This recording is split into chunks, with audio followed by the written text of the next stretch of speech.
नमस्कार, आप देख रहे हैं ईस्टर्न स्काई मीडिया समाचार बुलेटिन के साथ मैं हूं स्वाति ढल। पिछले दिनों अरुणाचल प्रदेश के पीडब्ल्यूडी मिनिस्टर गोजेन गादी ने नेशनल हाईवे 52 पर बंदरदेवा से चंद्रनगर तक 4 लेन वाली रोड का निर्माण कराने की घोषणा की थी। उन्होंने बताया था कि निर्माण कार्य के लिए 400 करोड़ रुपयों की राशि को मंजूरी दी गई है, लेकिन कुछ सूत्रों के खुलासे के बाद अब गादी के दावे झूठे साबित हुए हैं। 8 अक्टूबर को गोजेन गादी ने एक कार्यक्रम के दौरान ये घोषणा की थी कि बंदरदेवा से चंद्रनगर तक 4 लेन वाली रोड का निर्माण किया जाएगा। इसके लिए अनुमानित राशि को मंजूरी देने की बात भी उन्होंने कही थी। इतना ही नहीं, गादी ने गुमतो रोड की मरम्मत के लिए भी 2.5 करोड़ की राशि को मंजूरी देने की बात कही थी। लेकिन आज जब पीडब्ल्यूडी हाईवे डिवीजन के इंजीनियर खोड़ा ज्ञाति इसके बारे में पूछा तो उन्होंने बताया कि विभाग ने रीजनल ऑफिसर को अभी सिर्फ 4 लेन वाली रोड की डिलेड प्रोजेक्ट रिपोर्ट सौंपी है, लेकिन राशि को मंजूरी नहीं दी गई है। खोड़ा ज्ञाति ने बताया कि 4 लेन सड़कों के निर्माण के लिए भूमि मूल्यांकन जैसे सभी महत्वपूर्ण काम कर लिए गए हैं, लेकिन जब तक फाइल रीजनल ऑफिसर द्वारा फाइल पास नहीं कर ली जाती, निर्माण कार्य शुरू नहीं किया जाएगा। जहाँ तक अरुणाचल हाईवे बोलता है, हाईवे के लिए तो जैसा आदमी लोग बोलते हैं बहुत पैसा है, तो ठीक उसी तरह फॉर एग्जांपल हमारा एक ईटानगर होलोंगी स्कीम जो चल रहा है 475 करोड़ का सैंक्शन है। वो इस बार मार्च तक एक्सेप्ट ब्रिज डिलीवरी देने के लिए उन लोग कोशिश में जारी है।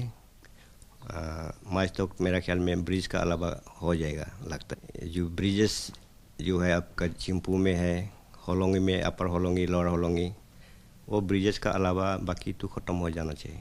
और ईटानगर बंदरदेवा के लिए हम लोग DPR सबमिट किया हुआ है।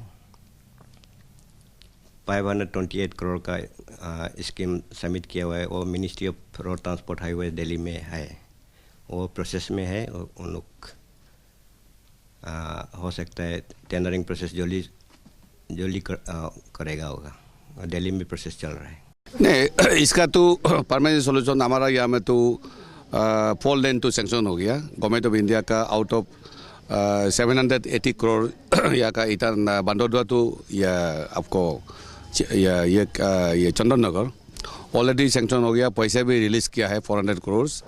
तो अभी मेन टाइम ये तो एक्सीडेंशियल जैसे हो गया, फिर भी हमारा डिपार्टमेंट तो ये पीछे नहीं हटा है।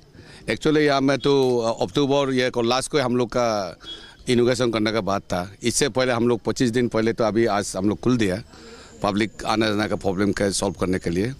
अभी तो 4 साल अंदर में तो हम लोग का या तो परमानेंट ब्रिज होगा, ये तो डाइवर्सन पूरा कंप्लीट ये जोन सेंकिंग जोन पॉइंट जो वो तो आउट हो जाएगा। हम लोग वहाँ से ये गावरी फार्म से लेकर डायरेक्ट यहाँ में जो कृष्णन चर्च है यहाँ तक तो हम लोग का डायरेक्ट 1.5 किलोमीटर RCC का ब्रिज होगा। नहीं गुमतो इसके लिए तो गुमतो रास्ता के लिए इसलिए हमने देखिए कोई पहले में तो बहुत कुछ ये था, फिर भी हमने गुमतो रास्ता के लिए भी उसको मेंटेनेंस करने के लिए रीकारपेटिंग करने के लिए ऑलरेडी हम लोग गवर्नमेंट जो डिसाइड किया 2.5 करोड़ जो है हमने दिलाया। तो अभी तो पैसा है किंतु बारिश की वजह से काम करने नहीं सका, तो इसलिए अभी तो उन लोग तो आज कल से काम शुरू हो गया। वो भी तो जल्दी वर्ल्ड रोड जो हमारा अरुणाचल तरफ का जो है, असम तरफ का तो हम लोग बोल नहीं सकता, उसमें तो हम लोग कर सकता है किंतु असम वाला तो बहुत ये करता है। इसलिए असम वाला को छोड़ के बाकी हमारा अरुणाचल वाला तो हमारा वार्ड पुटिंग में काम शुरू करेगा बागे 3 लीग तक। वो भी तो विद इन 1 मंथ में उसको भी क्लियर हो जाएगा। कोई हम लोग का यहाँ में रास्ता वर्ल्ड रोड जैसा हो जाएगा। अरुणाचल प्रदेश में बीजेपी ने अपने सदस्यता अभियान को तेज करते हुए शनिवार को पापुम पारे और तिरप जिले में भी मेगा सदस्यता अभियान का शुभारंभ किया। पापुम पारे में सदस्यता अभियान कार्यक्रम के दौरान बीजेपी के प्रदेश अध्यक्ष तेची नाचा पार्टी कार्यकर्ताओं के साथ मौजूद रहे। इस दौरान तेची नाचा ने लोगों को अभियान के बारे में जानकारी दी। वहीं तिरप जिले में भी जोरों शोरों के साथ अभियान की शुरुआत की गई।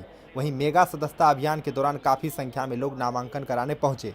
खासकर युवाओं में कार्यक्रम को लेकर काफ़ी उत्साह देखने को मिल रहा है।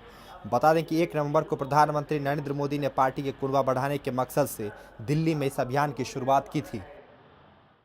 दिल्ली के जंतर मंतर पर मंगलवार को all Adivasi students association of Assam ने असम के आदिवासी समूह को ST कोटे में शामिल करने की मांग पर धरना प्रदर्शन किया।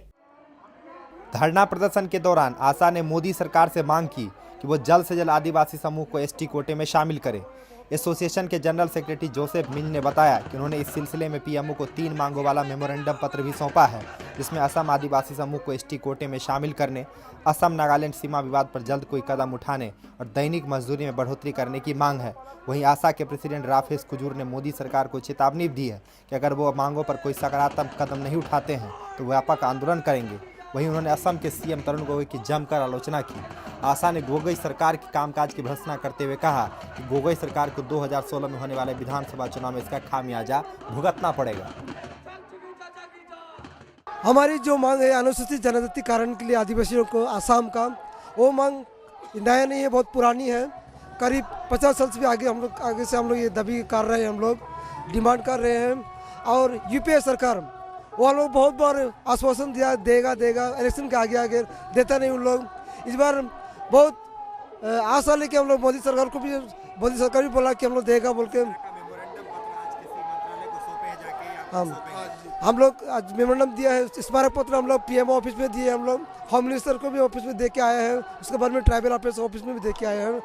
हम लोग का बहुत आशा है कि अभी जो एनडीए गवर्नमेंट है कि उन लोग हम लोग का अनुसूचित जनजातिकरण करेगा बोल के। अगर हम लोग नहीं करेगा, और इस बार भी देखने मिल रहा है कि उतना उन लोग इंटरेस्ट नहीं दे रहा है, और अगर नहीं करे तो 2016 में हम लोग का आसाम में असेंबली इलेक्शन है, उसमें हम लोग का शक्ति को प्रदर्शन करेंगे। Yeah, all Adivasi Student Association of Assam, ASAR, we have been continuing demanding the scheduling of Adivasis in a scheduled tribe list, and this is not a new demand. This has been demanded a long time, and we have been submitting many memorandums to the government of Assam and to the government of India, but the government has only assured us, and this assurance has become only assurance. And so we want the government of India and Assam that if Adivasis are not scheduled at the earliest, we will have a massive agitational program, and any untoward incident will happen that the government will have to take a responsibility. Arunachal Pradesh के नाहरलगन और Banderdewa border के पास से 2 drugs तस्करों को गिरफ्तार किया गया है। All Arunachal Pradesh anti drugs youth organisation ने नाहरलगन और बंदरदेवा पुलिस की मदद से दोनों तस्करों को दबोचा। तस्करों के पास से 5000 के नशीले पदार्थ बरामद किए गए। एंटी ड्रग्स यूथ ऑर्गेनाइजेशन ने तोगो रेवा की अध्यक्षता में यह कामयाबी हासिल की। तोगो रेबो ने बताया कि उन्हें जानकारी मिली थी कि ड्रग्स तस्कर सप्लाई के लिए वहां आने वाले हैं, जिसके बाद उन्होंने छापेमारी कर दोनों को गिरफ्तार किया। इस दौरान तेगो रेवा ने कहा कि कैपिटल कॉम्प्लेक्स में ड्रग्स के मामलों में इजाफा हुआ है, जो काफ़ी चिंताजनक है। उन्होंने कहा कि उनकी टीम इससे निपटने के लिए हर मुमकिन कोशिश कर रही है।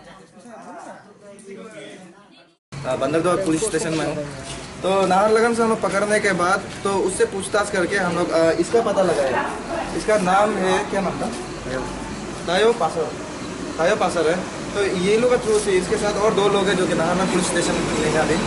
तो इन लोगों ने हम लोग का वो जो सामान जो है हम लोग 2000 का मंगवाया था, तो 2000 रुपीज़ का आके डील किया हम लोग जो अपना टीम में से जो कंज्यूमर बन के। तो उस वक्त इसको पकड़ा, तो इसका थ्रू से हेड ऑफ दी ये पूरा षड्यंत्र जिसका सामान बिक रहा है, ये इसका थ्रू से बिक रहा है। ये एक आसाम का लड़का है, यहाँ बंदरदेवा में रहता है, तो इससे लेके ये लोग डील कर रहा था। तो हम लोग को यहाँ इस तक पहुँचना था और बाकी कार्रवाई पुलिस वाला देखेगा। अरुणाचल प्रदेश के चिंपू स्थित Arunachal Pradesh police battalion headquarter में सोमवार को डिजास्टर अवेयरनेस प्रोग्राम का आयोजन किया गया। एनडीआरएफ ने आपदा से निपटने के लिए लोगों को जागरूक करने के मकसद से कार्यक्रम आयोजित करवाया था। IRBN और अरुणाचल प्रदेश पुलिस बटालियन के जवानों ने कार्यक्रम में हिस्सा लिया। इस दौरान गुवाहाटी की एनडीआरएफ टीम ने आपदा के वक्त क्या कदम उठाए जाने के बारे में जानकारी दी। कार्यक्रम में मुख्य अतिथि के रूप में मौजूद रहे राज्य के गृह राज्य मंत्री तांगा ब्यालिंग ने कहा कि प्रदेश कई भूकंप प्रभावित इलाके हैं, इसलिए हमें आपदा से निपटने के लिए हमेशा तैयार रहने की जरूरत है। उन्होंने कहा कि खासतौर पर ग्रामीणों को इनसे निपटने के लिए जागरूक करने की जरूरत भी है। जवान लोग भाई लोग आप लोगों ने जो टर्निंग लिया, टर्निंग को आप जैसे टर्निंग लिया ऐसे काम करना होगा। अरुणाचल जोन 5 में आए, हम इसे थोड़ा करके हर सुबह हर शाम को कभी हुई थोड़ा हिल रहा है अभी भी। तो ऐसा करके इतना बड़ा जगह में तो आप कुछ नहीं कर पाएगा, लेकिन छोटा जगह में आदमी को रक्षा देना, आदमी को मदद देना, आपको टर्निंग में बेनिफिट आना चाहिए। तो इसे करके गाँव वाला को भी समझाना, सिखाना, स्टूडेंट लोगों को, स्पेशली स्टूडेंट लोगों को सिखाना, ये टर्निंग देना बहुत जरूरी है। अरुणाचल प्रदेश की राजधानी ईटानगर में गोरखा कम्युनिटी के नए कार्यालय का उद्घाटन किया गया है। उद्घाटन मौके पर ऑल इंडिया वॉलंटियर फेडरेशन के जनरल सेक्रेटरी ER विष्णु प्रसाद, अरुणाचल प्रदेश गोरखा कम्युनिटी के रिप्रेजेंटेटिव चादेन तामांग कार्यक्रम में मौजूद थे। कार्यक्रम को संबोधित करते हुए वॉलंटियर फेडरेशन के सेक्रेटरी ER विष्णु प्रसाद ने गोरखा कम्युनिटी के सामाजिक और आर्थिक विकास पर बल देने की बात कही। उन्होंने कहा कि गोरखा समुदाय की युवा पीढ़ी के लिए शिक्षा, खेल समेत विभिन्न क्षेत्रों में सुधार की जरूरत है।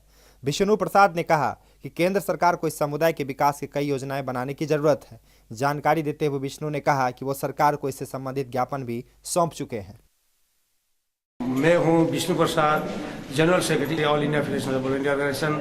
ये हम लोग 2006 में इस्टेब्लिश किया और आज हम थ्रू आउट कंट्री काम कर रहे हैं और हम लोग मॉनिटरिंग कर रहे हैं, प्रॉपर इम्प्लीमेंट अकाउंटेबिलिटी ले आ रहे हैं, देश में कैसा डेवलपमेंट करना है। और स्टेट सेक्टर में जो सेक्रेटरी, DC, डिप्यूटी कमिश्नर ये लोग रिकमेंडेशन नहीं कर रहे हैं, क्यों नहीं कर रहे हैं, क्या रीजन है, NGOs को फॉरवर्ड नहीं ला रहे हैं डेवलपमेंट एक्टिविटीज़ में, उसका भी हम लोग का इशूज़ है।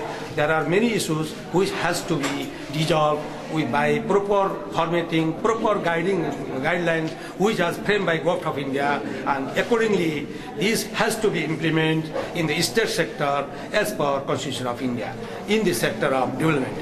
And educations, we have already taken up many issues in the sector of education which has to be implemented, and accordingly last time in Planning Commission, member of planning, the Minister of State Planning, Dr. Saida Ahmed, she was our chief guest, and we have apprised the proposal to go through it, and the file has been moved up to the President of India, now lying pending with the President of India.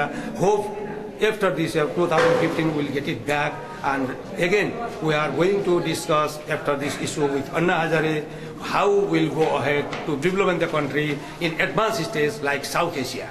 Sikkim के मुख्यमंत्री पवन कुमार चामलिंग 12 दिसंबर को मुख्यमंत्री के रूप में अपना 20वां साल पूरा कर लेंगे। वो अब सबसे ज्यादा समय तक किसी राज्य का मुख्यमंत्री रहने वाले पहले शख्स बन जाएंगे। लगातार 5वीं बार मुख्यमंत्री बने पवन चामलिंग पश्चिम बंगाल के 23 साल तक मुख्यमंत्री ज्योति बसु के रिकॉर्ड को पीछे छोड़ने की राह पर हैं। चामलिंग का मौजूदा कार्यकाल 2019 में पूरा होगा। इसके साथ ही वो CM के रूप में 25 साल पूरा करेंगे। 64 वर्षीय चामलिंग ने पहली बार 12 दिसंबर 1994 को मुख्यमंत्री पद की शपथ ली थी। उनकी लीडरशिप में उनकी पार्टी सिक्किम डेमोक्रेटिक फ्रंट लगातार 5वीं बार विधानसभा चुनाव जीतने में कामयाब रही। सत्तारूढ़ SDF ने मई 2014 में हुए विधानसभा चुनाव में 2/3 बहुमत के साथ जीत दर्ज की है। साल 2014 में विधानसभा चुनाव के दौरान वे शांति, सुरक्षा तथा विकास के वादे के दम पर प्रदेश की 32 में से 22 सीटें जीतने में कामयाब रहे थे। मणिपुर की राजधानी इम्फाल स्थित एक होटल में रविवार को डायनेमिक मणिपुर सोसाइटी ने एक कार्यक्रम का आयोजन किया, जिसका उद्देश्य युवाओं को कला, संस्कृति और मनोरंजन के प्रति प्रेरित करना था। कार्यक्रम में राज्य की नामी गिरामी हस्तियों समेत कई छात्रों ने हिस्सा लिया। इस दौरान कई सांस्कृतिक कार्यक्रमों, नाटक का मंचन किया गया। डायनेमिक सोसाइटी के जनरल सेक्रेटरी RK सोमिया ने बताया कि मणिपुर के युवाओं को कला, संस्कृति के महत्व के बारे में जागरूक करने और उन्हें इस क्षेत्र में प्रोत्साहित करने के मकसद से कार्यक्रम आयोजित किया गया है। कार्यक्रम में शिरकत करने पहुंची मॉडल लीन लाइसराम ने कहा कि परिजनों को अपने बच्चों को करियर चुनने की आज़ादी देनी चाहिए ताकि वो अपना बेहतर प्रदर्शन कर सके। लीन ने कहा कि परिजनों को अपनी आशाएं बच्चों पर नहीं थोपनी चाहिए। वहीं फिल्म मेकर ओनम डोरन ने बताया कि वर्तमान में फिल्म इंडस्ट्री काफ़ी बड़ी इंडस्ट्री बन गई है, जो युवाओं के लिए अच्छा प्लेटफॉर्म है। इसलिए परिजन अपने बच्चों को इस क्षेत्र के प्रति प्रोत्साहित कर दें। आपको बता दें कि डायनेमिक मणिपुर सोसाइटी एक गैर राजनीतिक और गैर धार्मिक संस्था है, जिसका मिशन डायनेमिक मणिपुर का निर्माण करना और सशक्त मणिपुर में युवाओं की भागीदारी को तय करना है। I don't know how much or how far I can motivate the young people, but I have been invited here, so I want to share some of my experiences and the struggle I've gone through, and maybe a little of the little successes that I have, and I have a long way to go. But I think that now entertainment sector is becoming a big big industry and a big economy for the not only for Manipur but for the Asian market. And since India has a huge population, so entertainment is quite a booming industry. So I think a lot of our local youth, especially our parents, always tell their children to go for a government job Nobody tell them you should become a film director or a singer or an actor. So I think this is a new hope. I think what Dynamic Manipur is doing is giving a kind of a new hope, a kind of a new inspiration to our youngsters. So we are trying our best. I think the youth need freedom and liberty to decide what they want to do in life. I think focusing too much on, what the parents couldn't do, focusing on the children to do what they couldn't achieve, makes them depressed, and I don't think it really would do any benefit to the society. Rather, they should be given an opportunity to do what they want to do. I think that will create a very, very interesting society, and we'll see a better Manipur. And as we see, we have excelled in arts and sports, and we have done a lot of our youth, especially our youth, have done a lot of achievement, like Mary Kom and people like Renedy, So I think we should be given a chance to the youth to discover what they are and become what they want to be. I think you need to see the bigger picture rather than narrowing down your focus and your mind. See a bigger, better picture, change your perspective and change your attitude, and being positive. I think being positive will do wonder to our society, and it will create amazing Manipur.